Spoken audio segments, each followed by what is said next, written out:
अगर मैं आपसे कहूं, दुनिया के सबसे करुणामय, शांत और जागृत व्यक्ति ने ईश्वर को नहीं माना, तो आप चौंक जाएंगे।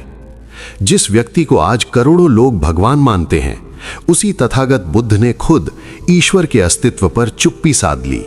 सवाल उठता है, क्या बुद्ध नास्तिक थे? क्या उन्हें ईश्वर पर विश्वास नहीं था?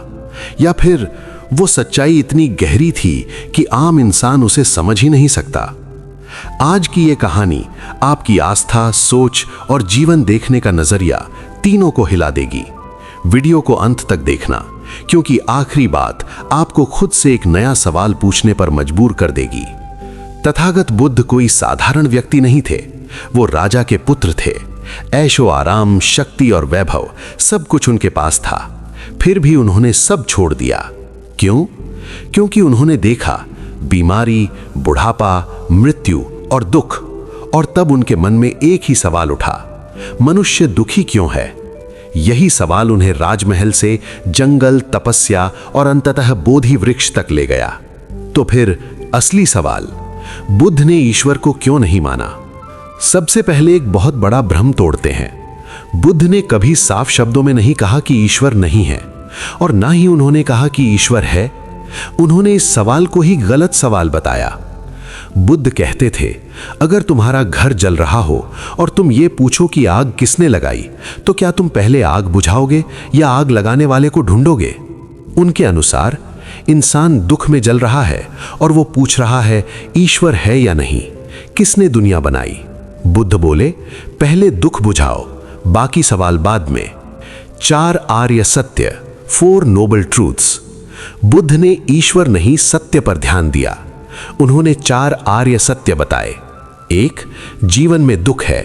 2, दुख का कारण है तृष्णा यानी इच्छा। 3, दुख का अंत संभव है। 4, दुख के अंत का मार्ग है अष्टांगिक मार्ग।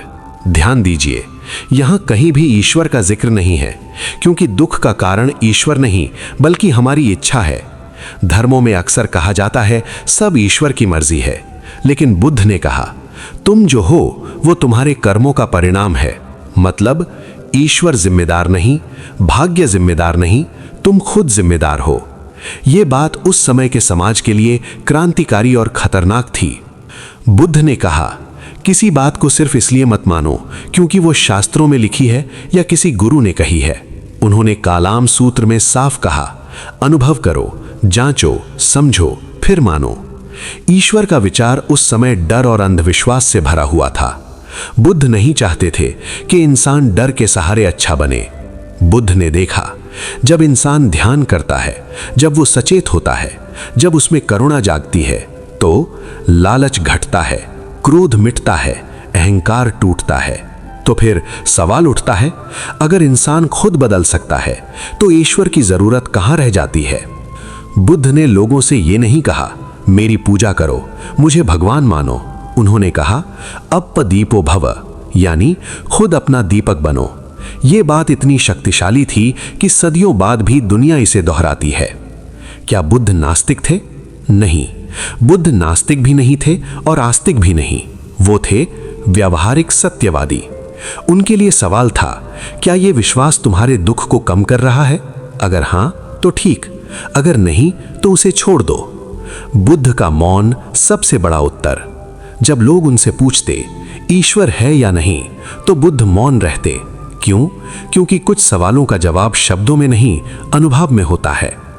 आज के समय में बुद्ध की सोच क्यों जरूरी है? आज इंसान मंदिर मस्जिद में है लेकिन शांति नहीं, भगवान का नाम है लेकिन करुणा नहीं। बुद्ध की शिक्षा कहती है, बाहर मत ढूंढो, भीतर झांको। जिस बुद्ध को लोग आज भगवान बनाकर पूज रहे हैं, उसी बुद्ध ने कहा था, मेरी भी पूजा मत करना। सोचिए कि हम किसे पूज रहे हैं, बुद्ध को या अपनी सुविधा को? बुद्ध ने ईश्वर को इसलिए नहीं माना क्योंकि वो सवाल इंसान को नहीं बदलता, वो दुख को खत्म नहीं करता, लेकिन जागरूकता बदलती है, ध्यान बदलता है, करुणा बदलती है। अगर ये वीडियो आपको सोचने पर मजबूर कर गया तो लाइक जरूर करें, कमेंट में लिखें, क्या ईश्वर जरूरी है या जागरूकता? और ऐसे ही दिमाग हिला देने वाले सत्य के लिए चैनल को सब्सक्राइब करें। मिलते हैं अगले वीडियो में।